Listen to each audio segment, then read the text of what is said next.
श्वेत बाघ का सामना करते हुए उन दोनों जानवरों पर दबाव बहुत भारी था। यह केवल भैरव का डर था, जिसके कारण उन्हें मजबूरन इस श्वेत बाघ से लड़ना पड़ रहा था। अन्यथा वे कब के दुम दबाकर भाग चुके होते।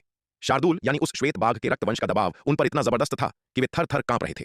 इस श्वेत बाघ के सामने उन्हें एक गहरी दहशत महसूस हो रही थी और अनजाने में ही उनके दिलों में समर्पण का भाव जाग रहा था। इसके अलावा श्वेत बाघ के रक्तवंश के दमन के कारण उनकी युद्ध शक्ति आदि से भी कम रह गई थी। वरना अगर वे दोनों मिलकर पूरी ताकत से लड़ते तो ऐसा नहीं था कि वे इस श्वेत बाघ का मुकाबला न कर पाते। यह देखकर कि उसके दोनों खास रूहानी जानवर वास्तव में उस श्वेत बाघ से थोड़े भयभीत हो रहे हैं, भैरव का चेहरा राख जैसा फीका पड़ गया। लानत है, उसका यहां आने का असली मकसद विराट से उस बड़ी सफेद बिल्ली और नन्ही नीली चिड़िया को छीनना था। अगर वह उस लक्ष्य को हासिल करने में नाकाम रहा और उल्टे अपने दो अनमोल रूहानी जानवरों को भी खो बैठा तो उसकी सारी इज्जत मिट्टी में मिल जाएगी। तुम दोनों वहां खड़े क्या कर रहे हो? आगे बढ़ो, इस बाघ को मार गिराओ, तुम्हें तुम्हारा हिस्सा जरूर मिलेगा। भैरव ने अपने अग्निपंख सिंहा और स्वर्ण नेत्र तेंदुए पर चिल्लाते हुए आदेश दिया। उसका चेहरा क्रोध से काला पड़ चुका था।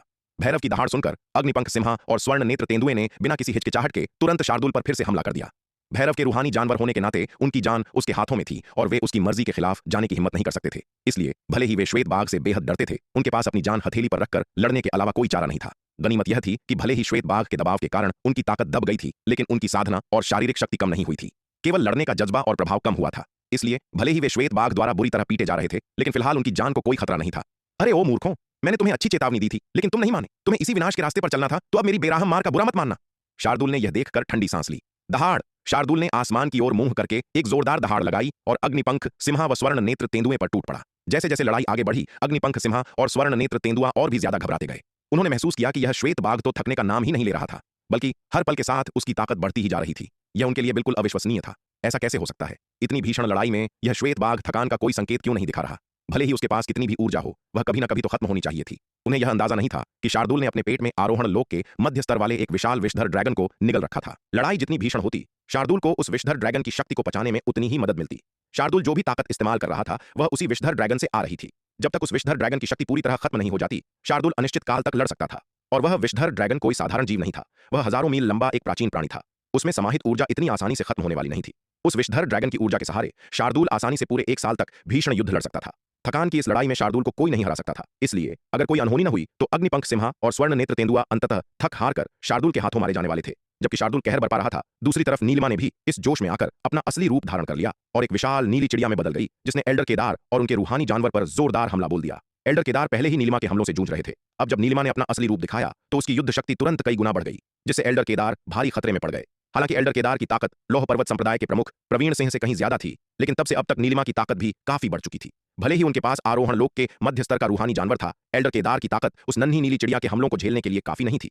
हालांकि एल्डर केदार का रूहानी जानवर वास्तव में आरोहण लोक के मध्य स्तर का था, लेकिन उसकी युद्ध शक्ति भैरव के अग्निपंख सिंहा और स्वर्ण नेत्र तेंदुए से बहुत ज्यादा नहीं थी। इसका कारण यह था कि रक्तवंश के मामले में एल्डर केदार का जानवर भैरव के जानवरों से काफी कमजोर था। भले ही उसकी साधना उन दोनों से 2 स्तर ऊपर थी, लेकिन युद्ध शक्ति में उसे कोई खास लाभ नहीं मिल रहा था। इसके अलावा अपने कमजोर रक्तवंश के कारण नीलिमा के रक्तवंश के दबाव में उसकी हालत और भी खराब हो रही थी। अग्निपंख सिंहा और स्वर्ण नेत्र तेंदुआ शार्दूल के दबाव में कम से कम अपनी आधी ताकत का इस्तेमाल कर पा रहे थे, लेकिन एल्डर केदार का रूहानी जानवर नीलिमा के दबाव में अपनी 1/3 ताकत भी नहीं निकाल पा रहा था। इसके अलावा वह हमेशा नीलिमा पर हमला करने में झिझकता और डरता था, कभी भी खुलकर वार करने की हिम्मत नहीं जुटा पाता था। अब जब नीलिमा ने अपना असली रूप दिखाया और उसके रक्तवंश का भयानक दबाव पड़ा, तो एल्डर केदार का रूहानी जानवर इतना डर गया कि उसके पैर कांपने लगे और वह लगभग समर्पण में घुटने टेकने को मजबूर हो गया। यह तो एक नील फीनिक्स है। जब नीलिमा ने अपना असली रूप दिखाया तो भैरव हक्का बक्का रह गया। उसने पहचान लिया था कि उस नन्ही चिड़िया का असली रूप वास्तव में एक नील फीनिक्स था। उसका सामना सचमुच एक नील फीनिक्स से हुआ था। यह पूरी तरह से अप्रत्याशित था और साथ ही इसने उसके दिल को अपार खुशी से भर दिया। अगर वह इस नील फीनिक्स और उस श्वेत बाघ को अपने वश में कर सका तो उसे मिलने वाला लाभ अकल्पनीय होगा। इस लाभ के साथ वह पृथ्वी योद्धा सूची में पहले नंबर पर मौजूद महायोद्धा मानव को भी चुनौती दे सकता था। हालांकि यह सब इस बात पर निर्भर था कि वह अपने विरोधी को हरा पाता है या नहीं, लेकिन मौजूदा हालात को देखते हुए यह साफ था कि वह भारी नुकसान में था। पूरे युद्ध के मैदान में केवल युवा स्वामिनी चंपा के खिलाफ लड़ाई में ही वह थोड़ी बढ़त बना पाया था। अन्य सभी मोर्चों पर वह पूरी तरह से विरोधी द्वारा दबाया जा रहा था। मौजूदा स्थिति को देखते हुए विरोधी को हराना और उन 2 अद्भुत जानवरों को वश में करना तो दूर, यह भी अनिश्चित था कि पशुपालन संप्रदाय के बचे हुए योद्धा सही सलामत बच पाएंगे या नहीं। यह सोचते हुए भैरव ने अपने दांत पीस लिए। वह इस गतिरोध को और लंबा नहीं खींचना चाहता था, कहीं मामला और न बिगड़ जाए। भैरव ने एक हथौड़े के वार से चंपा को पीछे धकेला, फिर अपना हाथ पलटा और लोहे के नुकीले दांतों से घिरा एक चक्र बाहर निकाला। यह चक्र एक अतुलनीय रूप से शक्तिशाली आभा बिखेर रहा था, जो साफ बता रहा था कि यह 9वीं रैंक का एक शीर्ष श्रेणी का जादुई हथियार है। यह खजाना न केवल एक शक्तिशाली हथियार था, बल्कि एक दिव्य अस्त्र भी था। एक बार ऊर्जा से भर जाने पर यह अपार शक्ति छोड़ सकता था। यह कीमती खजाना उसे अनगिनत बार मौत के मुंह से बाल बाल बचने के बाद एक गुप्त क्षेत्र में किस्मत से मिला था। यह हमेशा से उसका सबसे बड़ा तुर्क का इक्का रहा था। भैरव शायद ही कभी इस तुर्क के इक्के का इस्तेमाल करता था, जब तक कि बिल्कुल जरूरी न हो। आखिरकार ऐसा खजाना एक बार सामने आने पर आसानी से लालची नजरों को आकर्षित कर सकता था। भले ही वह शक्तिशाली था, लेकिन वह केवल युवा पीढ़ी के बीच ही उत्कृष्ट था। वह कुछ वास्तव में शक्तिशाली पुराने राक्षसों को नहीं हरा सकता था, इसलिए वह आमतौर पर जब भी संभव हो इस खजाने का उपयोग करने से बचता था। लेकिन आज ऐसा लग रहा था कि उसके पास इसका उपयोग करने के अलावा कोई विकल्प नहीं था। विरोधी की ताकत उसकी उम्मीदों से कहीं ज्यादा थी और उस लड़के के साथ मौजूद दो रूहानी पालतू जानवर भी उसकी कल्पना से कहीं ज्यादा असाधारण थे। इन दो जानवरों को पाने के लिए वह कोई भी कीमत चुकाने को तैयार था। भैरव ने अपना हाथ लहराया और उसके हाथ से वह चक्र हवा में उड़ गया। चक्र आसमान में उड़ गया और अचानक विशाल हो गया, एक काले बादल की तरह जिसने सूरज को ढक दिया और सीधे नीलिमा पर दबाव डालने लगा। यह नजारा देखकर नीलिमा भयभीत हो गई। उस चक्र में समाहित शक्ति इतनी भयानक थी कि उसका सामना करना उसकी क्षमता से बाहर था। अगर वह उस चक्र की चपेट में आ गई तो निश्चित रूप से गंभीर रूप से घायल हो जाएगी। लेकिन ठीक उसी समय जब भैरव ने इस शक्तिशाली खजाने को बाहर निकाला, चंपा ने भी लगभग साथ ही अपना हाथ उठाया और उसकी कलाई पर मौजूद एक कंगन अचानक उड़ गया, हवा में बड़ा होता गया और उस विशाल चक्र की ओर तेजी से बढ़ा। ठीक इससे पहले कि वह चक्र नीलिमा को हिट करता, वह विशाल कंगन आ पहुंचा और चक्र से टकरा गया। धड़ाम! दो शक्तिशाली खजाने आपस में टकराए और तुरंत एक कान फोड़ देने वाली दहाड़ गूंज उठी। एक भयानक ऊर्जा का तूफान सुनामी की तरह लहरों में बाहर की ओर बह निकला।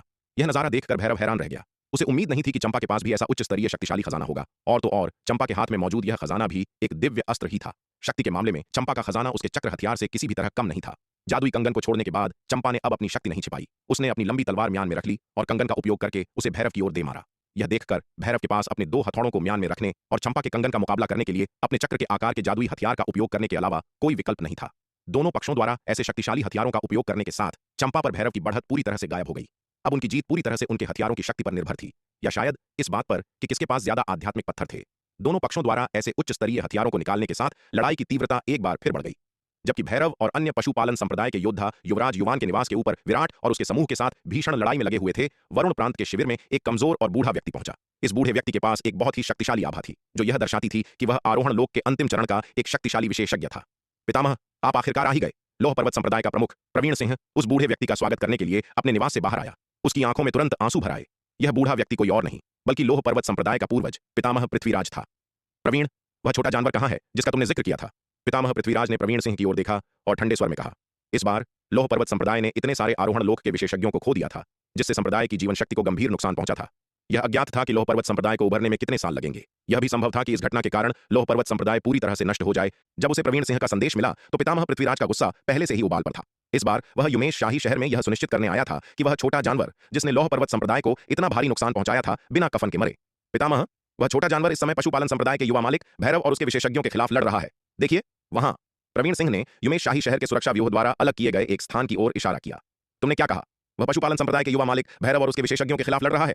यह सुनकर पितामह पृथ्वीराज के चेहरे पर गहरा झटका लगा। पशुपालन संप्रदाय का युवा मालिक भैरव कौन था? वह पृथ्वी योद्धा सूची में छठा सबसे शक्तिशाली व्यक्ति था। यहां तक कि खुद उनके जैसा आरोहण लोक के अंतिम चरण का विशेषज्ञ भी यह कहने की हिम्मत नहीं करेगा कि वह भैरव का मुकाबला कर सकता है।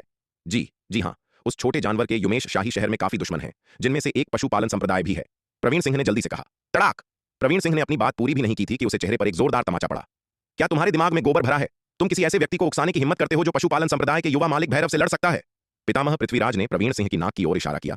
उसका चेहरा गुस्से से पीला पड़ गया था और वह गालियां दे रहा था। सिर्फ ऐसे व्यक्ति के बारे में सोचने से ही पता चलता है कि वह कितना भयानक है। प्रवीण सिंह ने उससे बचने के बजाय उसे उकसाने की हिम्मत की। यह वास्तव में मौत को दावत देने जैसा था। यह सुनकर प्रवीण सिंह ने तुरंत अपना गाल पकड़ लिया। वह एक पल के लिए अवाक रह गया। सच्चाई तो यह थी कि जब उसे पता चला कि विराट और पशुपालन संप्रदाय का युवा मालिक भैरव इतने लंबे समय से लड़ रहे हैं, तो प्रवीण सिंह का दिल बैठ गया था। विराट की भैरव से इस हद तक लड़ने की क्षमता का मतलब था कि अगर लोह पर्वत संप्रदाय का पूर्वज आ भी जाए तो शायद वह विराट का कुछ नहीं बिगाड़ पाएगा। आखिरकार ताकत के मामले में लोह पर्वत संप्रदाय का पूर्वज पितामह पृथ्वीराज शायद भैरव का मुकाबला न कर पाए। यह केवल खुद भैरव की बात है, उसके साथ मौजूद प्राचीन रक्त वंश वाले दो रूहानी जानवरों की तो बात ही छोड़िए। इसलिए चाहे विराट दक्षिणी महाद्वीप का कोई गंवार हो या नहीं, उसकी आश्चर्यजनक रूप से शक्तिशाली ताकत कुछ ऐसी थी जिसे लोह पर्वत संप्रदाय उकसाने का जोखिम नहीं उठा सकता था। आओ मेरे साथ चलो। पितामह पृथ्वीराज ने प्रवीण सिंह की ओर देखा और ठंडे स्वर में कहा। यह सुनकर प्रवीण सिंह चौंक गया और पितामह पृथ्वीराज की ओर देखते हुए पूछा, पितामह, हम कहां जा रहे हैं और कहां जा सकते हैं? बेशक हम उस छोटे जानवर से हिसाब बराबर करने जा रहे हैं। पितामह पृथ्वीराज ने भावहीन होकर उसे घूरा। लेकिन पितामह, वह छोटा जानवर। प्रवीण सिंह हिचकिचाया। विराट की ताकत और नींव इतनी भयानक थी, क्या उन्हें उसे उकसाना जारी रखना चाहिए? अब हमारे पास पीछे हटने का कोई रास्ता नहीं है। चूंकि हमने पहले ही इतनी भयानक हस्ती को नाराज कर दिया है, तो चलो उसे पूरी तरह से परिपक्व होने से पहले ही खत्म कर दें। और आज सबसे अच्छा मौका है। पितामह पृथ्वीराज ने ठंडे स्वर में कहा। अगर पशुपालन संप्रदाय के युवा मालिक भैरव और उस लड़के के बीच लड़ाई खत्म हो चुकी होती और वह समझ जाता कि वह लड़का कितना भयानक है, तो स्वाभाविक रूप से वह अब विराट से हिसाब बराबर करने की हिम्मत नहीं करता और भविष्य में उस लड़के से जितना हो सके बचने की कोशिश करता। लेकिन आज वह लड़का संयोग से पशुपालन संप्रदाय के युवा मालिक के साथ एक बड़ी लड़ाई लड़ रहा है, जो उनके लोह पर्वत संप्रदाय के लिए जीवन में एक बार आने वाला मौका है। अगर वे उस छोकरे को मारने में पशुपालन संप्रदाय के युवा मालिक भैरव की मदद कर सके, तो वे न केवल लोह पर्वत संप्रदाय का बदला लेंगे, बल्कि पशुपालन संप्रदाय की भी वाहवाही लूटेंगे और उनका एहसान भी पाएंगे। क्यों ना ऐसा कुछ किया जाए जिससे एक तीर से दो शिकार हों। जहां तक इस बात का सवाल था कि क्या इससे उस छोकरे के साथ मौजूद दिव्य पवन महल की युवा स्वामिनी नाराज होगी, पितामह पृथ्वीराज को इस पर बिल्कुल भी विचार करने की आवश्यकता नहीं थी।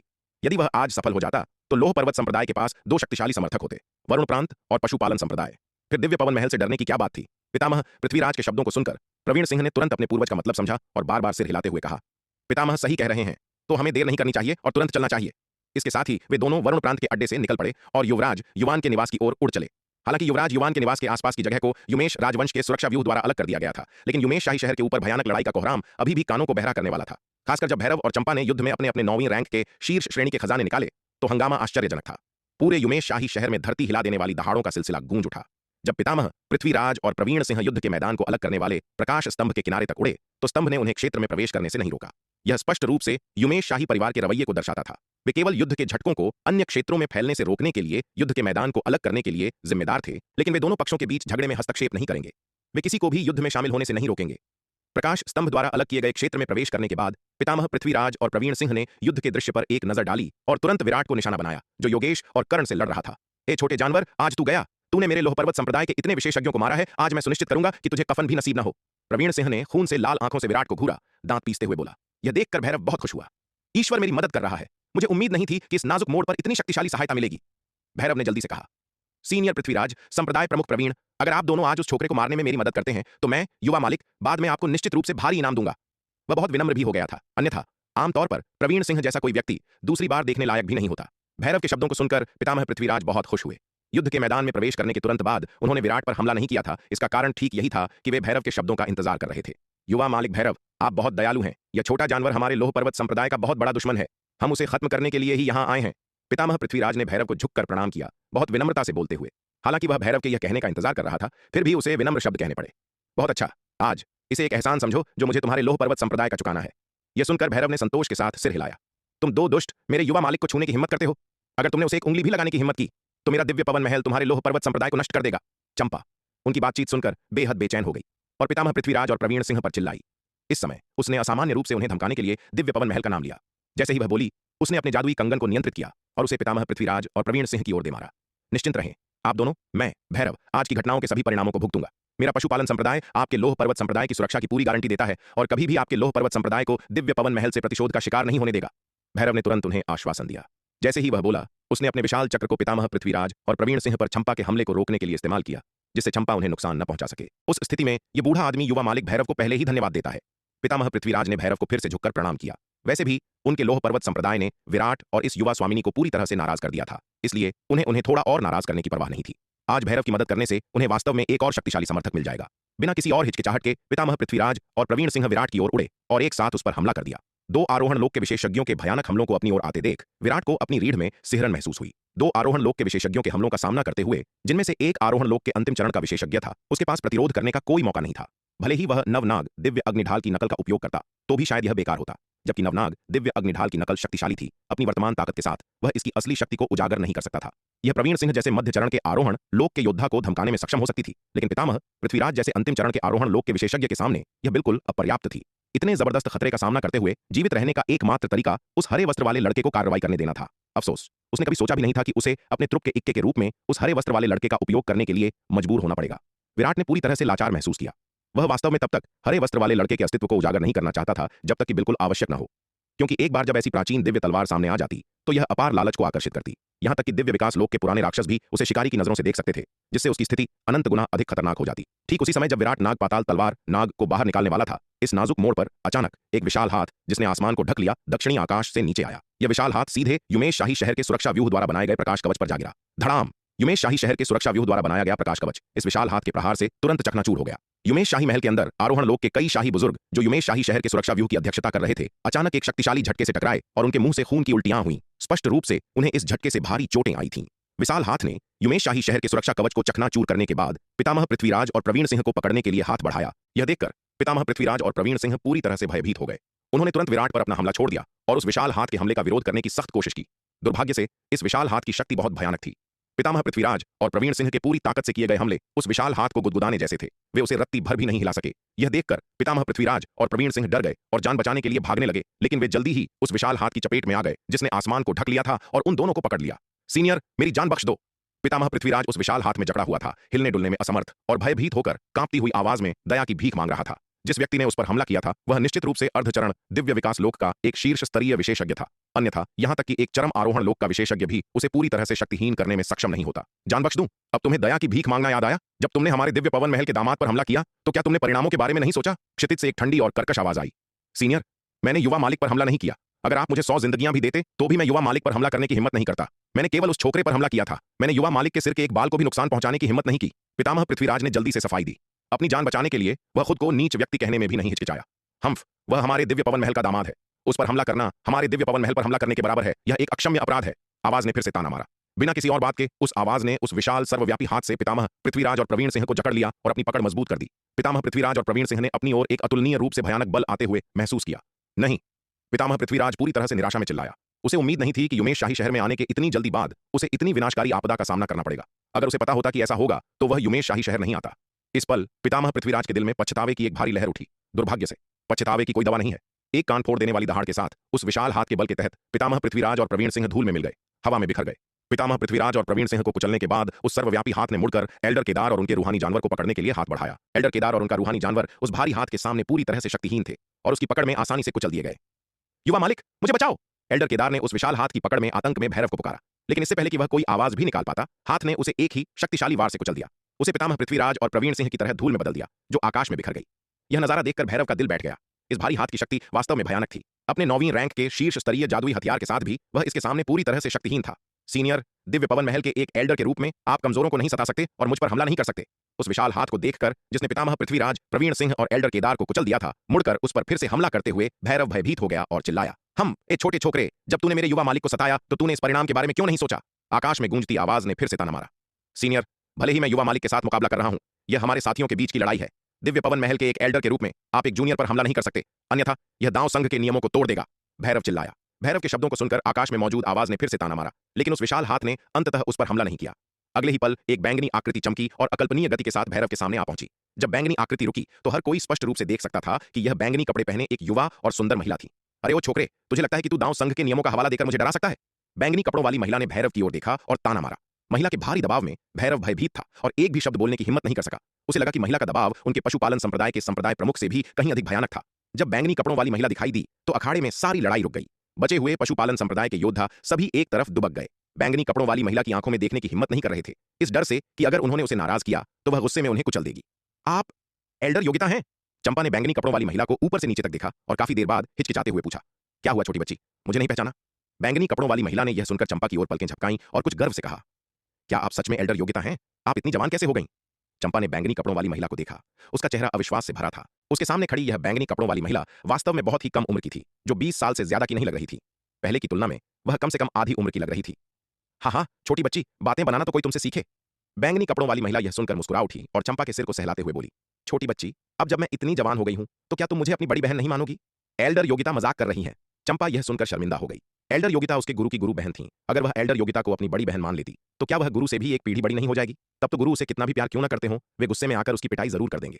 एल्डर योगिता को वाकई बकवास करना पसंद है। यह बैंगनी कपड़ों वाली महिला दिव्य पवन महल की एल्डर योगिता थी। कल्याणपुर में अपने नशे से जागने के बाद से वह बिना रुके युमेश शाही शहर की ओर भाग रही थी, इस डर से कि कहीं वह विराट के महत्वपूर्ण मामले में देरी न कर दे। बाहरी तौर पर शांत दिखने के बावजूद वह अंदर ही अंदर पसीने से तरबतर थी। गनीमत थी कि भले ही उसने कल्याणपुर में 1 महीना शराब के नशे में और सोकर बिताया था, फिर भी वह समय पर युमेश शाही शहर पहुंचने में कामयाब रही। वरना अगर उसने आज विराट की योजनाओं को बर्बाद कर दिया होता तो शायद वह अब और तलवार संप्रदाय में नहीं रह पाती। जैसे ही वह युमेश शाही शहर पहुंची, उसने संयोग से पितामह पृथ्वीराज और प्रवीण सिंह को विराट पर हमला करते हुए देखा। यह देखकर एल्डर योगिता हैरान और क्रोधित दोनों थी। लोह पर्वत संप्रदाय के 2 तुच्छ कचरे उनके दिव्य पवन महल के दामाद पर हमला करने की हिम्मत करते हैं, यह तो हद है। अब दिव्य पवन महल में हर कोई अर्धचरण दिव्य विकास लोक के एल्डर्स से लेकर साधारण शिष्यों तक अपने भविष्य के मार्शल आर्ट्स के लिए पूरी तरह से विराट पर निर्भर है। पितामह पृथ्वीराज और प्रवीण सिंह की हरकतें व्यावहारिक रूप से दिव्य पवन महल के भविष्य को बर्बाद कर रही हैं। गुस्से में आकर एल्डर योगिता ने कोई दया नहीं दिखाई और पितामह पृथ्वीराज और प्रवीण सिंह को मौके पर ही कुचल दिया। ठीक उसी समय जब एल्डर योगिता चंपा से बात कर रही थी, युमेश शाही शहर के उत्तरी आकाश से एक आकृति तेजी से पास आई। उसने एल्डर योगिता को घूरा, कुछ हद तक हताश होकर कहा, साथी योगिता, क्या आपने कुछ ज्यादा ही नहीं कर दिया? जगमोहन, तुम्हारा क्या मतलब है? मैंने क्या ज्यादा कर दिया? एल्डर योगिता ने पूछा, आगंतुक को नाखुशी से घूरते हुए। जगमोहन नाम का यह आदमी हरे लबादे में एक बुजुर्ग था, जो अपनी साधना की आभा से स्पष्ट रूप से चरम आरोहण लोक का विशेषज्ञ लग रहा था। तुम अब भी कहती हो कि तुमने ज्यादा नहीं किया? अभी अभी पितामह पृथ्वीराज और प्रवीण सिंह, तुम उन्हें कैसे मार सकती हो? वे कम से कम मध्य चरण और अंतिम चरण के आरोहण लोक के विशेषज्ञ थे। हरे लबादे वाले एल्डर जगमोहन ने कुछ हद तक हताश होकर कहा, जगमोहन, क्या तुम्हारा दिमाग खराब हो गया है? क्या तुमने उन्हें मेरे दिव्य पवन महल के दामाद पर हमला करते हुए नहीं देखा? एल्डर योगिता ने भौहें चढ़ाईं और कठोरता से बोली, लेकिन तुम उन्हें ऐसे ही नहीं मार सकती। क्या तुमने उन्हें पहले ही वश में नहीं कर लिया था? जगमोहन ने गुस्से में कहा। जब हमारे दिव्य पवन महल का दामाद इन हरामखोरों से घिरा हुआ था तब तुम कहां थे? अब तुम यहां रोने और शिकायत करने आए हो। जगमोहन, क्या तुम्हें हमारे दिव्य पवन महल से कोई समस्या है? एल्डर योगिता ने ठंडे स्वर में कहा। यह सुनकर जगमोहन पल भर के लिए अवाक रह गया। वह काफी देर तक हिचकिचाता रहा और अंत में कुछ बेबसी से बोला, साथी योगिता, यह वास्तव में मेरे कर्तव्य की लापरवाही थी कि मैंने आपके दिव्य पवन महल के दामाद पर हुए हमले के संबंध में तुरंत हस्तक्षेप नहीं किया। मैं यह मानता हूं, लेकिन आप इस बात से अनजान नहीं है कि रक्त पिशाच संप्रदाय ने हाल ही में युमेश राजवंश के उत्तरी भाग में काफी हलचल मचा रखी है। यहां तक कि चरम आरोहण लोक के विशेषज्ञों को भी आकर्षित किया है। मैं पिछले 2 वर्षों से रक्त पिशाच संप्रदाय के उन दुष्ट लोगों से निपटने में व्यस्त हूं।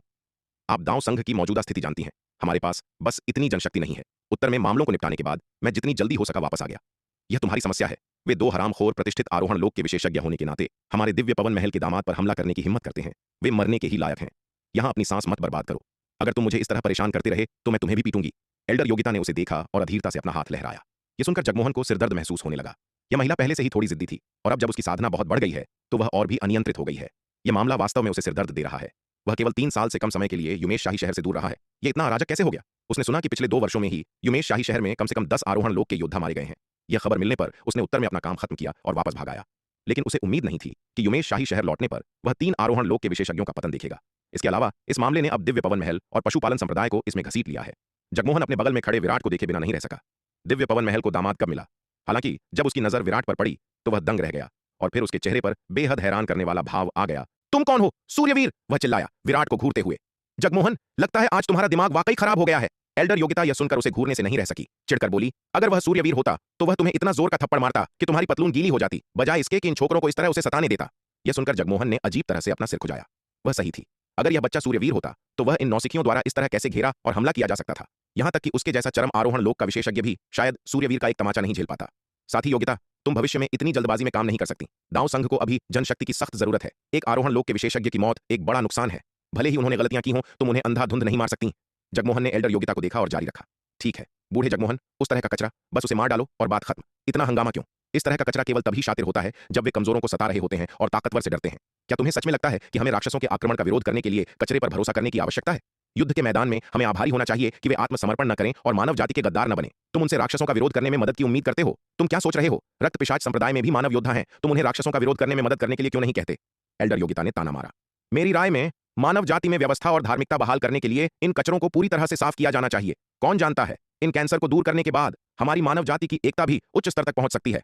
एल्डर योगिता के शब्दों को सुनकर जगमोहन चुप हो गया, क्योंकि एल्डर योगिता ने जो कहा वह वास्तव में उचित था। राक्षसों के आक्रमण का सामना करते हुए मानव जाति के भीतर काफी लोग थे जिन्होंने आत्मसमर्पण कर दिया था। अब भी कई आवाजें वकालत करती हैं कि मानव जाति को अपने पश्चिमी क्षेत्र को राक्षस जाति को सौंप देना चाहिए ताकि उनके आक्रमण को शांत किया जा सके। ये आवाजें वास्तव में मनोबल के लिए हानिकारक हैं और इनका घातक नकारात्मक प्रभाव पड़ता है। वास्तव में दांव संघ के नेताओं ने उपाध्यक्ष दिवाकर के नेतृत्व में एक से अधिक बार इन आत्मसमर्पण गुटों को पूरी तरह से खत्म करने की कोशिश की है। हालांकि मानव जाति की ताकत पहले से ही कमजोर है। इन लोगों को खत्म करने का मतलब संभवतः उनकी उच्च स्तरीय युद्ध शक्ति का महत्वपूर्ण नुकसान होगा, जिससे राक्षस जाति का विरोध करना और भी मुश्किल हो जाएगा। इन चिंताओं के कारण ही दांव संघ के नेता उपाध्यक्ष दिवाकर के नेतृत्व में अभी के लिए आत्मसमर्पण गुट की अनदेखी कर सकते हैं। जगमोहन थोड़ी देर चुप रहा, फिर उसने हल्की आह भरी और योगिता से और कुछ नहीं कहा। भैरव, तुम सब वहां क्या खड़े हो? यहां से दफा हो जाओ, यह बहुत हो गया। जगमोहन ने भैरव और अन्य पशुपालन संप्रदाय के योद्धाओं की ओर देखा और ठंडी सांस ली। ये हरामखोर बस आपस में लड़ते रहते हैं। इतनी ऊर्जा है तो वे जाकर रक्त पिशाच संप्रदाय से क्यों नहीं निपटते या मोर्चे पर राक्षसों से क्यों नहीं लड़ते? अगर वे वास्तव में कुछ राक्षस विशेषज्ञों को मार पाते तो मैं वास्तव में उन्हें नायक मानता। जी, हम अभी निकल रहे हैं, भैरव ने जल्दी से जवाब दिया। वे सभी एल्डर योगिता से डरे हुए थे और भागना चाहते थे, लेकिन उसकी अनुमति के बिना वे हिलने की हिम्मत नहीं कर रहे थे। अगर उन्होंने एल्डर योगिता को फिर से नाराज कर दिया तो वे सभी मारे जाएंगे। जगमोहन को धन्यवाद देने के बाद भैरव ने कर्ण, योगेश और अन्य बचे हुए पशुपालन संप्रदाय के योद्धाओं को एक दयनीय स्थिति में वहां से हटा लिया। वे बड़े अहंकार और घमंड के साथ आए थे, लेकिन आवारा कुत्तों की तरह दहशत में भाग गए। यह वास्तव में हास्यास्पद था। एल्डर योगिता ने भैरव और अन्य पशुपालन संप्रदाय के योद्धाओं पर एक नजर डाली, लेकिन उन्हें जाने से नहीं रोका।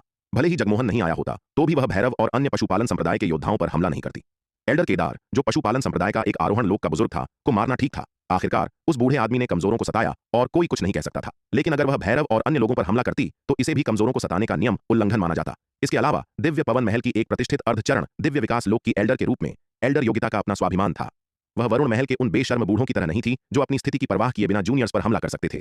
दांव संघ के भीतर विभिन्न संप्रदायों के जूनियर्स के बीच की लड़ाई में भले ही हताहत हों, संप्रदायों के बुजुर्ग शायद ही कभी हस्तक्षेप करते थे।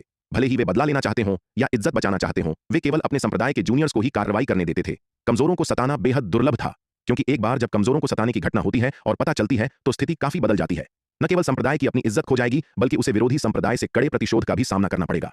यदि मामला दांव संघ तक पहुंचता है तो कमजोरों को सताने वाले संप्रदाय को अक्सर भारी नुकसान उठाना पड़ता है। दांव संघ से चेतावनी और दंड मिलता है और विरोधी संप्रदाय को मुआवजा देना पड़ता है। वरुण प्रांत द्वारा विराट को लगातार 2 बार सताने के कृत्य, जिसके परिणाम स्वरूप 2 बड़े क्षेत्रों कल्याणपुर और विशालपुर का नुकसान हुआ, सबसे स्पष्ट उदाहरण है।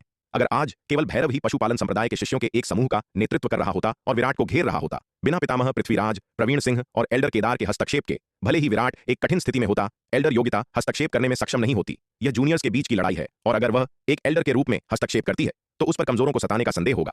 इसके अलावा भले ही एल्डर योगिता अंततः हस्तक्षेप किए बिना न रह सके, वह केवल विराट और अन्य लोगों को बचाएगी, भैरव और उसके समूह पर हमला नहीं करेगी, क्योंकि केवल एक कदम उठाना ही पहले से ही एक वर्जना थी। युवा पीढ़ी पर हमला करना तो दूर की बात थी, जिससे स्थिति और भी गंभीर हो जाती। हालांकि चूंकि पितामह पृथ्वीराज, प्रवीण सिंह और एल्डर केदार ने पहले विराट पर हमला किया, कमजोरों को सताया, एल्डर योगिता की बात की कार्रवाई पूरी तरह से जायज और धार्मिक थी और किसी ने कुछ भी कहने की हिम्मत नहीं की। यहां तक कि जगमोहन को भी केवल एल्डर योगिता द्वारा पितामह पृथ्वीराज, प्रवीण सिंह और एल्डर केदार को मारने के बारे में कुछ आपत्तियां थीं, उसकी हरकतों के लिए उसे दोष देने के बारे में नहीं। साथ ही योगिता, चूंकि आप युमेश शाही शहर आई हैं, मुझे आशा है कि आप दांव संघ और युमेश शाही शहर के नियमों का पालन करेंगी। भैरव और अन्य पशुपालन संप्रदाय के योद्धाओं के जाने के बाद जगमोहन ने एल्डर योगिता से कहा, चिंता मत करो, अगर दूसरे मुझे परेशान नहीं करते तो मेरे पास उन तुच्छ मामलों से निपटने का समय नहीं है। लेकिन अगर उन हरामखोरों में से कोई भी इतना अंधा और बेशर्म है कि कमजोरों को सताए तो मुझे बेरहम होने के लिए दोष मत देना। एल्डर योगिता ने अपना हाथ लहराया और कहा। जगमोहन का चेहरा काला पड़ गया जब उसने सुना कि यह महिला बार बार खुद को बूढ़ी औरत कह रही है।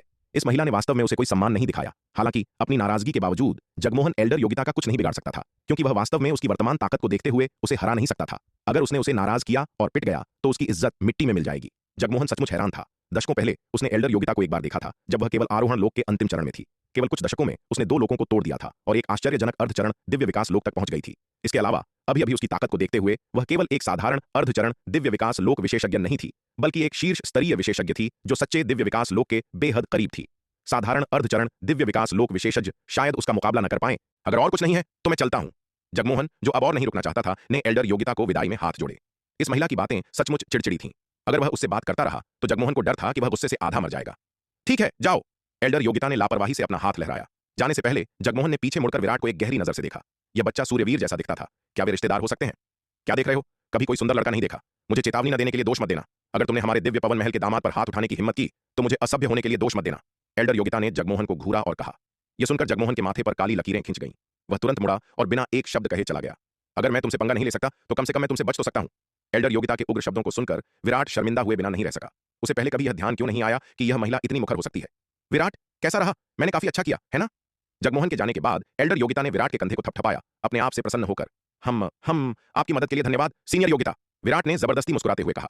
वह वास्तव में एल्डर योगिता के उत्साह का आदि नहीं था। यह दृश्य देखकर कुंवर चंद्रभान और युवराज युवान की आंखें लगभग बाहर निकल आई थीं। वे बार बार हाँफने से खुद को नहीं रोक सके। आखिर यह युवा मालिक कौन था? दिव्य पवन महल की युवा स्वामिनी का उसे युवा मालिक कहना एक बात थी, लेकिन दिव्य पवन महल की एक अर्धचरण दिव्य विकास लोक की एल्डर को भी इस तरह उसके आगे पीछे घूमना पड़ रहा था। वास्तव में वे विराट के प्रति एल्डर योगिता के रवैये में चापलूसी स्पष्ट रूप से देख सकते थे। एक अर्धचरण दिव्य विकास लोक का विशेषज्ञ पूरे शक्ति सिंधु महाद्वीप में भी एक शक्तिशाली व्यक्ति होता था। ऐसे शक्तिशाली व्यक्ति को किसी की राय की परवाह करने की आवश्यकता नहीं थी, लेकिन फिर भी ऐसे अविश्वसनीय रूप से शक्तिशाली विशेषज्ञ ने विराट के सामने अपना रुख इतना कम कर लिया और सक्रिय रूप से उसकी चापलूसी करने की कोशिश कर रहा था। इसने वास्तव में उन्हें चरम सीमा तक चौंका दिया। विराट, अगली बार जब तुम्हारे पास वह शराब हो तो मुझे फिर से छकने देना याद रखना। जब तक तुम मुझे प्राचीन दिव्य धारा मदिरा की एक और लौकी दोगे, मैं एल्डर योगिता तुम्हारे इशारे पर नाचूंगी, बिना किसी हिचकिचाहट के आग और पानी में भी कूद जाऊंगी। एल्डर योगिता ने अपनी छाती थपथपाई और आत्मविश्वास से कहा, बिल्कुल बिल्कुल। विराट ने अस्पष्ट रूप से सहमति व्यक्त की। वह एल्डर योगिता के शब्दों का जवाब कैसे दे सकता था?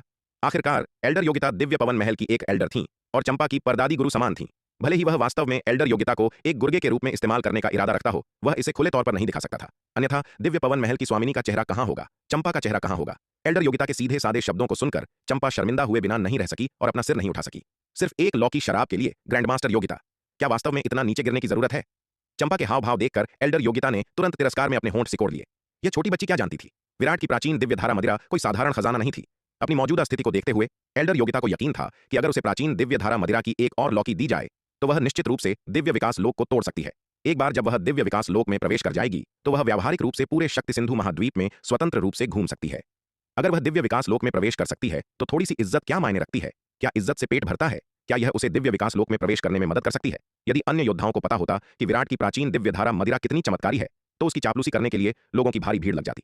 कुछ तो उससे भी बुरा व्यवहार करते। वैसे विराट, तुम्हें क्या हो गया है? तुम दिव्य पवन महल के निवास पर क्यों नहीं रह रहे हो? तुम इस खस्ताहाल जगह में क्यों रह रहे हो?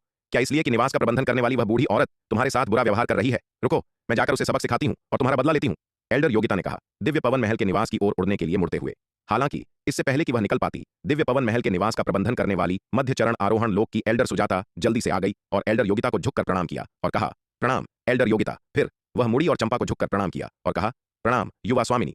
क्या तुम युवा स्वामिनी का सम्मान भी करती हो? युवा स्वामिनी युमेश शाही शहर आई हैं, तुमने उनका स्वागत क्यों नहीं किया? तुमने वास्तव में उन्हें इस खस्ताहाल जगह में रहने दिया? एल्डर योगिता का चेहरा काला पड़ गया और उसने मध्य चरण आरोहण लोक की दिव्य पवन महल की एल्डर सुजाता के खिलाफ एक तीखी निंदा शुरू कर दी। एल्डर योगिता की डांट से दिव्य पवन महल की एल्डर सुजाता चुप हो गई, अंदर ही अंदर कराह रही थी, क्योंकि शुरू से अंत तक उसे वास्तव में नहीं पता था कि युवा स्वामिनी युमेश शाही शहर आई थी। युवा मालिक के युमेश शाही शहर पहुंचने के बाद वह उससे मिलने नहीं आया। उसे कैसे पता चलता कि वह वहां थी? इसके अलावा युमेश शाही शहर के भीतर भी उसके आगमन की कोई खबर नहीं थी और संप्रदाय में किसी ने उसे नहीं बताया था। वह अभी भी मान रही थी कि वह दिव्य पवन महल में एकांतवास में है।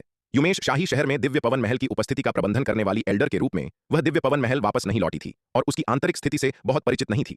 वह केवल इतना जानती थी कि दिव्य पवन महल में महत्वपूर्ण परिवर्तन हुए हैं। कई एल्डर्स की साधना का स्तर तेजी से बढ़ रहा है। यह सब तलवार संप्रदाय नामक संप्रदाय से संबंधित लग रहा था, लेकिन वह तलवार संप्रदाय के बारे में बहुत कम जानती थी। विराट से कभी नहीं मिली थी और उसे कोई अंदाजा नहीं था कि वह कौन था। हालांकि उसे पता था कि 1.5 साल पहले युमेश शाही शहर में नीले वस्त्र में एक रहस्यमय युवक आया था, लेकिन उसे कोई अंदाजा नहीं था कि वह कौन था, क्योंकि पूरा युमेश शाही शहर इस नीले वस्त्र वाले युवक के बारे में बहुत कम जानता था। उसे कभी उम्मीद नहीं थी कि यह युवक तलवार संप्रदाय का असली शासक था और उनकी दिव्य पवन महल की युवा स्वामिनी उसके साथ थी। सीनियर योगिता, यह मामला पूरी तरह से एल्डर सुजाता की गलती नहीं है। चंपा और मैंने खुद यहां रहने का फैसला किया। जब मैं पहली बार युमेश शाही शहर आया तो मैं ध्यान आकर्षित नहीं करना चाहता था, इसलिए मैंने युवराज युवान के निवास पर रहने का फैसला किया। लेकिन मुझे उम्मीद नहीं थी कि भले ही मैं दिव्य पवन महल के निवास पर नहीं गया, फिर भी ये मुसीबतें दस्तक देती रहीं। विराट ने एल्डर सुजाता की ओर से जल्दी से समझाया, क्योंकि यह मामला वास्तव में एल्डर सुजाता की गलती नहीं थी। उन्हें उनकी स्थिति का पता नहीं था और कोई अंदाजा नहीं था कि उनका युवा मालिक यहां था। चंपा युमेश शाही शहर आने के बाद से एकांतवास में थी, शायद ही कभी बाहर निकलती थी। विराट के शब्दों को सुनकर एल्डर सुजाता ने उसे कृतज्ञता से देखा। मूल रूप से दिव्य पवन महल की मध्य चरण आरोहण लोक की एल्डर के रूप में युमेश शाही शहर में आने और दिव्य पवन महल के क्षेत्र का प्रबंधन करने की उनकी क्षमता महल के भीतर काफी शक्ति का संकेत देती थी। अतीत में वह एल्डर योगिता से पीछे हटने की हिम्मत नहीं कर सकती थी। हालांकि अब एल्डर योगिता एक फॉर्मिडेबल अर्धचरण दिव्य विकास लोक विशेषज्ञ थी, उससे 3 स्तर ऊपर, उसकी क्षमताओं से कहीं परे। यहां तक कि पितामह पृथ्वीराज जैसे अंतिम चरण के आरोहण लोक के विशेषज्ञ भी एल्डर योगिता के सामने पूरी तरह से शक्तिहीन थे, एक पल में कुचल दिए गए। तो उसके जैसी एक मामूली मध्य चरण आरोहण लोक के योद्धा की क्या बिसात। इसके अलावा अफवाह थी कि दिव्य पवन महल चरम आरोहण लोक के विशेषज्ञों से भरा हुआ है। एक मध्य चरण आरोहण लोक की एल्डर के रूप में उसकी स्थिति व्यावहारिक रूप से अर्थहीन थी, इसलिए एल्डर योगिता की फटकार के सामने उसने एक शब्द भी बोलने की हिम्मत नहीं की। ओह, क्या ऐसा है? तो मैंने तुम्हें गलत समझा। विराट के शब्दों को सुनकर एल्डर योगिता ने तुरंत अपना सुर बदल लिया। यह देखकर चंपा अवाक रह गई। ग्रैंडमास्टर योगिता ने युवा मालिक को खुश करने के लिए सारी ईमानदारी त्याग दी थी। विराट, इस खस्ताहाल जगह में क्या अच्छा है? चलो दिव्य पवन महल के मुख्यालय चलते हैं। एल्डर योगिता ने विराट की ओर मुड़कर कहा। हम ठीक है।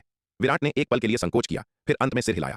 भीषण लड़ाई के बाद युवराज युवान के निवास पर उसने जो सुरक्षा व्यूह स्थापित किया था वह पहले ही नष्ट हो चुका था और युवराज युवान का निवास व्यावहारिक रूप से फिर से खंडहर हो गया था। विराट को इसे फिर से बनाने की जहमत उठाने में बहुत आलस आ रहा था। युवराज युवान, कुंवर चंद्रभान, तुम दोनों हमारे साथ दिव्य पवन महल के मुख्यालय चलो। युवराज युवान, अगर तुम्हारे परिवार के सदस्य हमारे साथ आना चाहते हैं तो उन्हें भी आने दो। विराट ने युवराज युवान और कुंवर चंद्रभान की ओर मुड़कर कहा। यह सुनकर युवराज युवान और कुंवर चंद्रभान बहुत खुश हुए और जल्दी से झुककर धन्यवाद दिया। धन्यवाद युवा मालिक। एल्डर योगिता के शब्दों को सुनने के बाद से वे चिंतित थे, यह सोचकर कि दिव्य पवन महल के निवास पर जाने के बाद विराट उन्हें छोड़ देगा। लेकिन अब ऐसा लग रहा था कि उनकी चिंताएं पूरी तरह से अनावश्यक थीं। वे खुद को प्रभावित महसूस किए बिना नहीं रह सके। युवा मालिक वास्तव में महान वफादारी और धार्मिकता वाला व्यक्ति था। सच तो यह है कि उसकी स्थिति को देखते हुए उसे उनकी कोई आवश्यकता नहीं थी और वे उसके किसी काम के नहीं थे। फिर भी ऐसा होने पर भी युवा मालिक ने कभी भी उनके प्रति कोई तिरस्कार नहीं दिखाया। अगला विराट और चंपा, शार्दुल, नीलिमा, लोमड़ी कन्या मोहिनी, दामिनी और अन्य, साथ ही कुंवर चंद्रभान, युवराज युवान और युवराज युवान के परिवार और नौकरों में से कुछ सभी दिव्य पवन महल के निवास में चले गए। पशुपालन संप्रदाय के युवा मालिक भैरव और विराट के बीच की लड़ाई ने पूरे युमेश शाही शहर को पूरी तरह से चौंका दिया, जिससे युमेश शाही शहर में हर किसी को यह एहसास हो गया कि हरे वस्त्रों वाला रहस्यमय युवक वास्तव में दिव्य पवन महल का दामाद था। दिव्य पवन महल का निवास युवराज युवान की हवेली से दर्जनों गुना बड़ा था और इसकी वास्तुकला बेहद आलीशान थी। दिव्य पवन महल के निवास पर पहुंचने के बाद सभी ने बसने के लिए एक आंगन चुना। निवास के प्रभारी एल्डर, एक मध्य चरण आरोहण लोक की साधिका, ने सीधे विराट और चंपा के लिए मुख्य आंगन में रहने की व्यवस्था की। आमतौर पर यह आंगन दिव्य पवन महल की स्वामिनी के लिए आरक्षित था। हालांकि विराट के प्रति एल्डर योगिता के चापलूसी भरे व्यवहार को देखकर एल्डर सुजाता को पता था कि युवक की पृष्ठभूमि बहुत बड़ी होगी, इसलिए उसने सीधे विराट और चंपा के लिए मुख्य आंगन में रहने की व्यवस्था की। आखिरकार चंपा महल की स्वामिनी की निजी शिष्या थी, इसलिए अगर महल की स्वामिनी को पता भी चल जाता तो वह उसे दोष नहीं देती। इसके अलावा ऐसा करने के बाद एल्डर योगिता ने उसकी बहुत प्रशंसा की, जिससे उसे और भी अधिक न्याय संगत महसूस हुआ। एल्डर योगिता की जिम्मेदारी लेने के साथ कोई समस्या नहीं होगी। आखिरकार एल्डर योगिता एक तरह से महल की स्वामिनी की सीनियर मार्शल आंटी थीं। महल की स्वामिनी के व्यक्तित्व को देखते हुए यह असंभव था कि वह एल्डर योगिता को इतनी तुच्छ बात के लिए दोष दें। दिव्य पवन महल के निवास पर पहुंचने के बाद हर कोई शांतिपूर्ण जीवन जीने लगा, ठीक युवराज युवान की हवेली की तरह दिन में 3 भोजन के साथ। हालांकि इस बार एल्डर योगिता, जो बहुत खाती थी, मेज पर एक मेहमान थी। शुरुआत में एल्डर योगिता केवल मजे के लिए उनके साथ शामिल हुई, लेकिन अनंत परम मीनार के दूसरे स्तर में उगाए गए और प्राचीन महाद्वीप के झरने के पानी से सींचे गए नागदंत चावल का स्वाद चखने और इसके चमत्कारों का अनुभव करने के बाद उसने कभी भी भोजन नहीं छोड़ा। इसके अलावा उसने असाधारण रूप से बड़ी मात्रा में खाया, यहां तक कि शार्दुल और नीलिमा से भी अधिक। अपने विशाल आकार के कारण शार्दुल और नीलिमा की भूख आम इंसानों से कहीं अधिक थी। हालांकि ये दो पेटू जानवर भी एल्डर योगिता की भूख का मुकाबला नहीं कर सकते थे। हर भोजन के समय एल्डर योगिता एक हमेशा अतृप्त पेटू की तरह जितना हो सके उतना खाती थी। यह देखकर विराट के पास लोमड़ी कन्या मोहिनी को सामान्य से 10 गुना अधिक चावल पकाने का निर्देश देने के अलावा कोई विकल्प नहीं था। दिव्य पवन महल के निवास के एक आंगन में दामिनी खाना पकाने की हलचल देख रही थी और अनजाने में ही निगल गई। नागदंत चावल की सुगंध बहुत ही लुभावनी थी। बस इसकी मीठी खुशबू को सूंघने से ही उसका पेट गड़गड़ाने लगा। इस सुगंध से प्रेरित होकर उस सुगंधित नागदंत चावल का एक निवाला खाने की एक शक्तिशाली आदिम लालसा उसके भीतर उठी। दुर्भाग्य से सबसे पहले वह भोजन के लिए उसके पास जाने में बहुत शर्मिंदा थी, और दूसरी बात, वह अभी भी विराट के प्रति गहरा संदेह रखती थी। हालांकि उसे अब यह संदेह नहीं था कि विराट वरुण महल से था। आखिरकार दिव्य पवन महल की एक अर्धचरण दिव्य विकास लोक की एल्डर भी विराट की चापलूसी कर रही थी। वरुण महल में इतनी शक्तिशाली हस्ती कहां मिल सकती थी? हालांकि वरुण महल मजबूत था। 5 प्रमुख संप्रदायों में से एक होने के नाते दामिनी जानती थी कि वरुण महल के भीतर भी एक अर्धचरण दिव्य विकास लोक के विशेषज्ञ की स्थिति निस्संदेह सर्वोच्च थी। एक ऐसी हस्ती जो अर्धचरण दिव्य विकास लोक के विशेषज्ञ के सम्मान को नियंत्रित कर सकती थी। निश्चित रूप से ऐसा कोई नहीं था जिसे छोटा वरुण महल अपने में समा सके। इसके अलावा केवल इसी पल दामिनी को एहसास हुआ कि वह कोमल, मासूम और थोड़ी बचकानी दिखने वाली लड़की वास्तव में दिव्य पवन महल की युवा स्वामिनी थी, और यह दिव्य पवन महल की युवा स्वामिनी वास्तव में विराट को युवा मालिक कहती थी। जब उसे इसका पता चला तो उसे जो झटका लगा वह अकल्पनीय था, लेकिन ठीक इसी वजह से विराट के प्रति उसकी सतर्कता गहरी हो गई। इतनी शक्तिशाली पृष्ठभूमि वाला यह कामुक बदमाश उसके पास आने के लिए इतनी हद तक गया था। उसके पास गुप्त उद्देश्य होने चाहिए। उसने महापंचतत्व तलवार व्यूह को पहचान लिया था जिसका वह उपयोग कर रही थी, और स्वर्ग वर्षा तलवार संप्रदाय के अस्तित्व के बारे में जानता था। शायद वह उस रहस्य को भी जानता था जो उसके पास था। बहुत संभावना है वह उसके रहस्य के पीछे था। वह बिल्कुल भी अपनी सुरक्षा कम नहीं कर सकती थी और इस पाखंडी द्वारा धोखा नहीं खा सकती थी। यह सोचकर दामिनी मुड़ी और अपने कमरे में चली गई। एक महाब्रह्म ज्ञान गोली निकाली और अपनी लालसा को पूरा करने के लिए इसे निगल लिया। दिव्य पवन महल के मुख्य आंगन के मुख्य हॉल में उफ, पेट भर गया। एल्डर योगिता ने अपनी चॉपस्टिक्स नीचे रखी, एक डकार ली, अपने फूले हुए पेट को रगड़ा, कुर्सी पर लुढ़क गई और आराम से आह भरी। इतना खाने के बाद वह वास्तव में और नहीं खा सकती थी। इस नागदंत चावल में समाहित ऊर्जा अविश्वसनीय रूप से शक्तिशाली थी। अपनी पाचन क्षमताओं के साथ भी वह भर चुकी थी। जो नागदंत चावल उसने विराट के यहाँ खाया था वह उससे अलग था जो उसने तलवार संप्रदाय में खाया था। तलवार संप्रदाय में उसने जो नागदंत चावल खाया था वह महाब्रह्म ज्ञान गोली की तुलना में बहुत कम प्रभावी था, लेकिन विराट के यहाँ का नागदंत चावल उस प्राचीन महाद्वीप के झरने के पानी से भी अधिक शक्तिशाली था जो उसे दिव्य पवन महल की स्वामिनी से मिला था। स्पष्ट रूप से विराट के यहाँ का नागदंत चावल एक उन्नत संस्करण था जो शायद मूल से दर्जनों गुना अधिक शक्तिशाली था। युद्ध के गुणों के लिए इस नागदंत चावल का आदान प्रदान करना बेहद महंगा होगा, और उसकी वर्तमान गरीब स्थिति को देखते हुए वह स्पष्ट रूप से ऐसे कीमती चावल का खर्च नहीं उठा सकती थी। इसलिए एकमात्र समाधान बेशर्मी से विराट के यहाँ मुफ्त का खाना था। वैसे भी यहाँ मुफ्त का खाने वाली वह अकेली नहीं थी। यहाँ तक कि युवराज युवान, कुंवर चंद्रभान और वह छोटी लोमड़ी भी आ सकते थे और मुफ्त का खा सकते थे। दिव्य पवन महल की एक एल्डर के रूप में उसके लिए आकर थोड़ा मुफ्त का खाना अनुचित नहीं था, है ना? जहां तक उसकी भूख का सवाल था, जो विराट, शार्दुल, नीलिमा, चंपा, कुंवर चंद्रभान और युवराज युवान की संयुक्त भूख से भी अधिक थी, एल्डर योगिता ने इसे अपने आप अनदेखा कर दिया। एल्डर योगिता अपनी कुर्सी पर आराम से लेट गई, अपने पेट में नागदंत चावल को पचा रही थी। उसने महसूस किया कि नागदंत चावल शक्तिशाली ऊर्जा में बदल रहा है, उसके अंगों और हड्डियों में प्रवाहित हो रहा है, फिर उसके असली तत्व में बदल रहा है, जिससे उसकी साधना में लगातार सुधार हो रहा है। इस तरह का जीवन एक अमर व्यक्ति के जीवन से भी अधिक लापरवाह था। ऐसा लग रहा था कि युमेश शाही शहर जाने और विराट का अनुसरण करने का उसका निर्णय वास्तव में सही था। जब तक वह विराट के साथ रह सकती थी उसे लाभ मिलना निश्चित था। मौजूदा स्थिति को देखते हुए जब तक वह हर दिन इस स्तर का नागदंत चावल खा सकती है, भले ही प्राचीन दिव्य धारा मदिरा का उपयोग न करे, वह निश्चित रूप से अधिक 3 वर्षों में दिव्य विकास लोक को तोड़ने में सक्षम होगी। एल्डर योगिता ने अब से विराट का अनुसरण करने का मन बना लिया। केवल विराट के साथ रहकर ही वह जल्द से जल्द दिव्य विकास लोक को तोड़ सकती है। अन्यथा यदि वह पूरी तरह से अपनी धीमी साधना पर निर्भर रहती है तो उसे नहीं पता कि दिव्य विकास लोक को तोड़ने में कितना समय लगेगा। युमेश की राजधानी शहर में पशुपालन संप्रदाय के मुख्यालय में भैरव एक भव्य हॉल के केंद्र में एक कुर्सी पर उदास बैठा था। उसके बाएं और दाएं पशुपालन संप्रदाय के बचे हुए सदस्य बैठे थे। हॉल में माहौल बेहद तनावपूर्ण था। आज की लड़ाई न केवल पशुपालन संप्रदाय के लिए भारी नुकसान का कारण बनी थी, बल्कि पूरी तरह से इज्जत का भी नुकसान हुआ था। पशुपालन संप्रदाय के इन गर्वित बेटों को कभी इतनी करारी हार और अपमान का सामना नहीं करना पड़ा था। बूढ़े करण, वह बच्चा आखिर है कौन? भैरव ने अपने बगल में बैठे करण को घूरा। उसका चेहरा काला था। उसने शुरू में सोचा था कि वह बच्चा सिर्फ एक देहाती गंवार था जिसे किस्मत से कुछ महान अवसर मिले थे, जो ज्यादा ध्यान देने योग्य नहीं था, क्योंकि जिन महत्वपूर्ण हस्तियों को वह जानता था उनमें ऐसा कोई व्यक्ति नहीं था। लेकिन आज की घटनाओं को देखते हुए वह बच्चा स्पष्ट रूप से उतना साधारण नहीं था जितना उसने कल्पना की थी। यह कहना कि उसे दिव्य पवन महल की युवा स्वामिनी द्वारा युवा मालिक कहा जा सकता है थोड़ी अतिशयोक्ति हो सकती है, क्योंकि युवा स्वामिनी के बारे में अफवाह थी कि वह एक भोली भाली मासूम लड़की है जो मीठी बातों से आसानी से मूर्ख बन जाती है। लेकिन एल्डर योगिता, जो दिव्य पवन महल की एक शीर्ष स्तरीय अर्धचरण दिव्य विकास लोक की विशेषज्ञ थी, का उस लड़के की इस तरह चापलूसी करना, अगर भैरव अभी भी सोचता कि उस लड़के की कोई वास्तविक पृष्ठभूमि नहीं है तो वह पूरा मूर्ख होगा। यहां तक कि पशुपालन संप्रदाय के युवा मालिक और पृथ्वी योद्धा सूची में 6ठे स्थान पर रहने वाले एक बेजोड़ प्रतिभाशाली व्यक्ति के रूप में ऐन वह एक अर्धचरण दिव्य विकास लोक विशेषज्ञ से इतना सम्मान नहीं पा सकता था। हालांकि दांव संघ, 3 प्राचीन परिवारों और 5 प्रमुख संप्रदायों के सभी सम्मानित व्यक्तियों को ध्यान से याद करने के बाद भैरव को विराट नाम का कोई व्यक्ति नहीं मिला। युवा मालिक, मुझे भी नहीं पता। अगर मुझे उसकी पृष्ठभूमि पता होती तो मैं उसे नहीं उकसाता। करण ने एक असहाय कड़वी मुस्कान के साथ कहा। यह दृश्य कुछ ऐसा था जिसकी उसने कभी उम्मीद नहीं की थी। करण ने अंदर ही अंदर आह भरी। युवराज युवान के निवास पर अपने पहले रात के छापे के बाद से जब उसे विराट ने खदेड़ दिया था, वह विराट को फिर से उकसाने के लिए तैयार नहीं था, क्योंकि वह युवक बहुत रहस्यमय और अप्रत्याशित था। हालांकि सोहन और योगेश विराट के हाथों बहुत पीड़ित होने के बाद मामले को इतनी आसानी से जाने देने के लिए तैयार नहीं थे और उसके खिलाफ साजिश रचते रहे, लेकिन अब वह मोटा आदमी सोहन अंततः उस नीले वस्त्र वाले युवक के हाथों अपनी जान गंवा चुका था। करण उस मोटे आदमी की मौत से बहुत दुखी था। वह मोटा आदमी पशुपालन संप्रदाय में व्यावहारिक रूप से उसका सबसे अच्छा दोस्त था। दोनों कम से कम कई 100 वर्षों से संप्रदाय में साथी थे, लेकिन उस नीले वस्त्र वाले युवक के हाथों उस मोटे आदमी की मौत के साथ उसके पास बदला लेने की लगभग कोई उम्मीद नहीं थी। उस युवक की शक्ति वास्तव में भयानक थी। मुझे लगता है कि वह किसी जैसा दिखता है। इस पल एक पशुपालन संप्रदाय योद्धा अचानक बोला। गोपाल, वह किसके जैसा दिखता है? यह सुनकर भैरव चौंक गया और जल्दी से उसकी ओर देखा। पूछा, सूर्यवीर। गोपाल नाम के पशुपालन संप्रदाय योद्धा ने कहा, प्रत्येक शब्द को स्पष्ट रूप से उच्चारित करते हुए। क्या? सूर्यवीर? गोपाल के शब्दों को सुनकर हर कोई हैरान रह गया। उनके हाव भाव काफी बदल गए। सूर्यवीर का नाम उस समय पूरे दांव संघ में महान था। हालांकि बाद में कुछ अप्रत्याशित हुआ और सूर्यवीर लगभग एक सदी के लिए गायब हो गया, लेकिन उसकी प्रतिष्ठा अभी भी अपार शक्ति रखती थी। बूढ़े गोपाल, बकवास मत करो, इस तरह की बात कोई मजाक नहीं है। योगेश ने गोपाल की ओर देखा और गंभीर स्वर में कहा, मैंने केवल यह कहा कि वह बच्चा सूर्यवीर जैसा दिखता है। मैंने यह नहीं कहा कि वह सूर्यवीर से संबंधित था। इसमें मजाक की क्या बात है? गोपाल ने उसे देखा और शांति से कहा, तुम्हें कैसे पता कि वह बच्चा सूर्यवीर जैसा दिखता है? क्या तुमने कभी सूर्यवीर को देखा है? क्या तुम जानते हो कि सूर्यवीर कैसा दिखता है? योगेश ने उसे घूरा और पूछना जारी रखा। सूर्यवीर एक बहुत बड़ी हस्ती था, कोई ऐसा नहीं जिससे ये तथाकथित मार्शल आर्ट्स के प्रतिभावान लोग लापरवाही से मिल सकें। 200 साल पहले मैं अपने गुरु के साथ दांव संघ मुख्यालय जाने के लिए भाग्यशाली था। वहां मुझे सूर्यवीर को एक बार देखने का सम्मान मिला, इसलिए मैं स्वाभाविक रूप से जानता हूं कि वह कैसा दिखता है। गोपाल ने कहा, अगर यह बच्चा वास्तव में सूर्यवीर से संबंधित है तो यह कुछ हद तक प्रशंसनीय है। भैरव ने सोच विचार करते हुए कहा, मैंने सुना है कि दिव्य पवन महल और उसकी वर्तमान स्वामिनी को कभी सूर्यवीर से बहुत बड़ा उपकार मिला था। अब जब सूर्यवीर बिना किसी निशान के गायब हो गया है तो यह आश्चर्य की बात नहीं है कि दिव्य पवन महल उसकी दयालुता को याद करते हुए उसके वंशजों के साथ इतना अच्छा व्यवहार करता है। उस स्थिति में यह वास्तव में संभव है। करण ने सहमति में सिर हिलाया।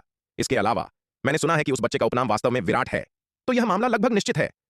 मुझे लगा कि यह बच्चा कोई महत्वपूर्ण हस्ती है, लेकिन पता चला कि वह सिर्फ सूर्यवीर का बेटा है। भैरव ने ताना मारा। विराट की असली पहचान जानने के बाद उसने वास्तव में राहत महसूस की। सूर्यवीर वास्तव में एक महत्वपूर्ण हस्ती था, लेकिन चाहे सूर्यवीर कितना भी मजबूत क्यों न हो, वह उनके पशुपालन संप्रदाय के प्रमुख से ज्यादा मजबूत नहीं हो सकता था। सच तो यह है कि सूर्यवीर के बेटे के रूप में विराट की स्थिति पशुपालन संप्रदाय के युवा मालिक की स्थिति से काफी कमतर है। आखिरकार चाहे सूर्यवीर कितना भी मजबूत क्यों न हो, वह फिर भी सिर्फ एक व्यक्ति है, कमजोर और अकेला, जबकि पशुपालन संप्रदाय अनगिनत शक्तिशाली हस्तियों वाला एक विशाल संप्रदाय है। यह उल्लेख करने की आवश्यकता नहीं है कि सूर्यवीर लगभग एक सदी से लापता है, जिससे वह और भी कम खतरा बन गया है। एकमात्र थोड़ी परेशानी वाली बात यह है कि दिव्य पवन महल उस बच्चे को इतना महत्व देता है, यहां तक कि उसकी सुरक्षा के लिए एक प्रतिष्ठित अर्धचरण दिव्य विकास लोक विशेषज्ञ को भी भेजा है। यदि यह मूल दिव्य पवन महल होता तो पशुपालन संप्रदाय ने इसे पूरी तरह से नजरअंदाज कर दिया होता। सैकड़ों साल पहले हुई बड़ी उथल पुथल के बाद से दिव्य पवन महल को भारी नुकसान उठाना पड़ा है, यहां तक कि वरुण महल से भी काफी कमतर, जो 5 प्रमुख संप्रदायों में सबसे नीचे है। पशुपालन संप्रदाय की तो बात ही छोड़िए। हालांकि यह कहा जाता है कि 10 साल से अधिक समय पहले दिव्य पवन महल ने पवनगढ़ राजवंश के क्षेत्र के भीतर एक प्राचीन खंडहर की खोज की थी, जिससे एक विशाल अवसर प्राप्त हुआ, जिसके कारण पिछले 10 वर्षों में दिव्य पवन महल की ताकत तेजी से बढ़ी है। दिव्य पवन महल अब पहले की तुलना में कहीं अधिक शक्तिशाली है। शुरुआत में भैरव इस खबर को लेकर थोड़ा खारिज करने वाला था। एक महान अवसर के साथ भी दिव्य पवन महल केवल 1 दशक में कितना विकास कर सकता था। हालांकि जब वह एल्डर योग्यता से मिला तो वह खबर पर विश्वास किए बिना नहीं रह सका। उसने सुना था कि एल्डर योग्यता 1 दशक पहले केवल अंतिम चरण आरोहण लोक में थी, लेकिन अब केवल 1 दशक से अधिक समय में वह पहले ही अर्धचरण दिव्य विकास लोक को तोड़ चुकी थी। इसके अलावा एल्डर योग्यता से उसने जो दबाव महसूस किया वह उनके पशुपालन संप्रदाय के प्रमुख की तुलना में थोड़ा अधिक मजबूत लग रहा था। हालांकि विराट के पास अभी इन बातों पर विचार करने का बिल्कुल भी समय नहीं। उस श्वेत बाघ का सामना करते हुए उन दोनों जानवरों पर दबाव बहुत भारी था। यह केवल भैरव का डर था, जिसके कारण उन्हें मजबूरन इस श्वेत बाघ से लड़ना पड़ रहा था, अन्यथा वे कब के दुम दबाकर भाग चुके होते। शार्दूल यानी उस श्वेत बाघ के रक्तवंश का दबाव उन पर इतना जबरदस्त था कि वे थर थर कांप रहे थे। इस श्वेत बाघ